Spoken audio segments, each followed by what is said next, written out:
While Odin was elected democratically to what became the Scandinavian League, and most of the Greek gods trapped on Earth have kept quiet, the Egyptian god Anubis was not content to live as equals with the denizens of Earth. While a relatively benign god of death in the Egyptian pantheon, the Anubis of post-cataclysmic Earth has been anything but peaceful. Immediately after the vortex opened, Anubis found himself in the nation of Egypt. Without a care for learning Earth's customs, he summoned forth a horde of demonic Anubites to serve in his army. These demons were lesser copies of himself, jackal-headed warriors that ruthlessly carved into humans, devouring their flesh. This army tore across Egypt, ravaging the countryside and securing old ruins and sites of ancient religions across the Nile.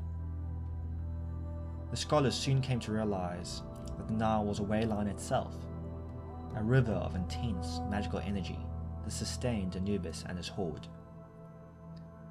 Anubis' conquest was halted, however, by the modern Egyptian military. While Anubites were strong, they were not well armed and could do nothing against modern soldiers.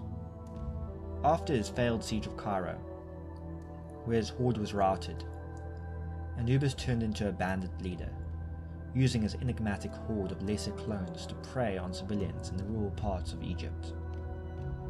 Even if unable to compete with modern military hardware, the cataclysm had decimated the Egyptian government and army.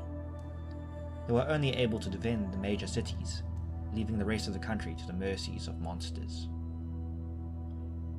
The Anubite marauding continued until 1996, when a coalition of Ethiopia, Israel, and Arabia aided Egypt against Anubis, crushing his forces. The god disappeared into obscurity, where he pondered his failure. Weak and dismayed, he searched for meaning in this new world. His journeys took him to the place of one of his original temples, long forgotten by mortals, but not by a new type of human, who started to remember the long-forgotten truths of the universe. At this temple, he met a cabal of sorcerers, neo-pagans, and dark magic hobbyists, who wished to help his ascension. They spoke a language he could understand, and for the first time since his arrival, he decided to use diplomacy rather than force. He agreed to listen to the cult, and soon became their leader. Anubis formalized his cult into the Anubite Syndicate.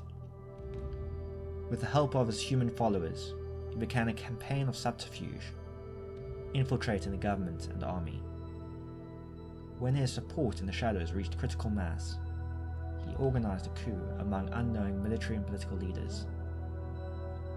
This coup weakened the Egyptian army and government, allowing Anubis to come out of his hiding.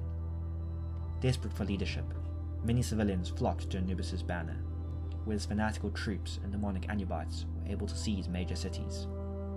Empowered by his divine will, Anubite mages became stronger than their secular counterparts, easily countering the Egyptian military mages. By 2004, the whole of Egypt was conquered by the Anubite Syndicate.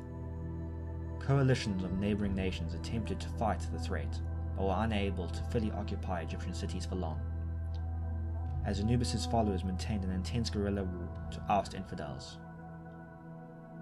By 2010, none of the coalition nations continued making an effort. Anubis became de facto leader of Egypt.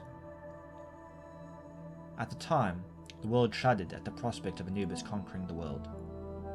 Some of the Chinese states even looked to Wukong to be their divine answer in case the death god reached their borders. But it seemed that Anubis' power had its limits. His power was contained by the Nile itself. Outside of its radius, his demonic forces and the magic he lent his followers withered and died. He was confined to Egypt, where he now rules as overlord. Life for a living human under the Anubite Syndicate is hard, even for his fanatical followers. Only a select elite are granted any sort of privileges, but are still considered underneath Anubites on the national hierarchy. True believers see this as only right, as the demons of Anubis are deemed gods in their new religion. For the common peasant, a life of servitude is better than being consumed by monstrous crocodile-headed beasts from the Nile, or collapsing into chaos once again. At least Egypt is safe, if not free. One monstrous species that has found a new home in Anubite Egypt, however, are wights, sentient undead, created by a soul clinging to a reanimated corpse. While unwelcome in most modern nations, wights are seen as a natural elite in the Anubite Syndicate, and given positions of power, as Anubis seeks to construct an underworld of the dead on Earth. This has lent credence to the international claim that modern magical Egypt is a necrocracy, an accusation from the Egyptian government in exile that Anubis ignores completely. Anubis continues to rule the Anubite Syndicate with an iron-clawed fist, and has never stopped his lusting for more territory.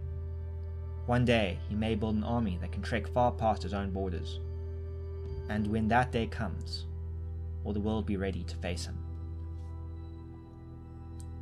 Thank you for listening to this Cat vs. Law video.